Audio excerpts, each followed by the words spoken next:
বাবা নাই, বাবা বলতেছে আসতেছে, বাবা আসতেছে। বাবা ও ছেলে বলে বাবা অ্যাক্সিডেন্ট করেছে, লাগাই দরজা।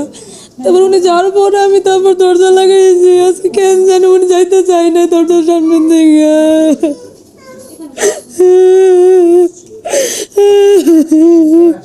এখন আমার দেখার মতো কেউ নেই, আমার বাচ্চারা আমার দেখার মতো কেউ নেই। কে দেখবে, কে ওদের ভরণ পোষণ করবে?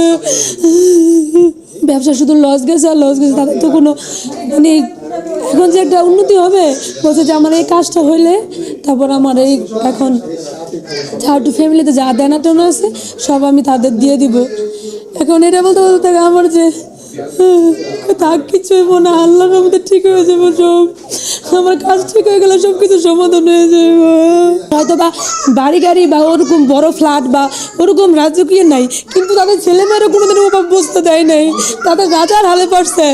একটা একটা মানুষ যখন বিয়াপিভাবে চলে না, ছেলে মেয়েদের ঠিক সেম ওই বিয়াপি। এটা আমার মুখের কথা না, এটা আরও মানুষ আছে, তাদেরকে জিজ্ঞেস করেন। তাদের বিএপিভাবে চলাফেরা করাইছে উনি। উনি যে সাধারণ মানুষ, আমরা যে সাধারণ মানুষ, তারপরেও কখনো উনি বুঝতে নাই। তাদের ছেলে মেয়েরা সবসময় বিএপিভাবে চলেছে। কোনোদিন একটা ছেলে মেয়েদের জন্য কোনো কিপটামানি করে নেই যে আছে না যে আমি এই এই 2 টাকা দামে জিনিসটা দিই না, কখনো না। সে আরও ভালো ভালো দিচ্ছে যে আমার ছেলে মেয়েদের আমি ভালো ভালো জিনিস দিই। তারা এখনো বোঝে নাই যে তারা বাবা নেই। বাবা বলতেছে আসতেছে, বাবা আসতেছে।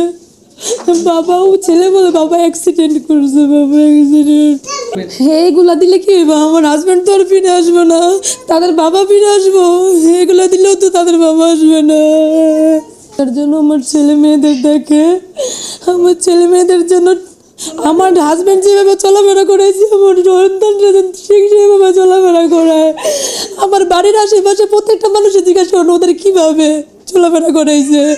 দোকান থেকে কমপক্ষে প্রতিদিন 2-3 বার থেকে 2000 টাকা কম কোনো সময় কিছু কিনে দেয়নি। খেলনা দুলনা হোক, খাবার হোক, যাই হোক, রিক্সাটা চলাফেরা ঘোরা, প্রতিদিন তো রিক্সা পোলা পায়ে মেয়ে ছেলে মেয়ে করতে চাইবই, তারা তো মিস নেই। বাবার এখনো তো বোঝে না যে ওরা কি হারাই গেছে। ওরা এখনো বোঝে নেই যে ওদের বাবা নেই। এখন চাইলেও তো বাবারে ফেরত পাওয়া যাবো না। আমার ছেলে মেয়েরা যেন দেখে, তাদের ভবিষ্যৎ যেন দেখে, তারা যেন ঠিকভাবে চলাফেরা করতে পারে। আমি সেই জন্য সরকারের কাছে দৃষ্টি আকর্ষণ করছি যেন এনে কোনো সময় এরকম দুর্ঘটনা না ঘটায়। কারো যেন এমন স্বামী না হারায়, কারো যেন সন্তান বাবা না হারায়। কখন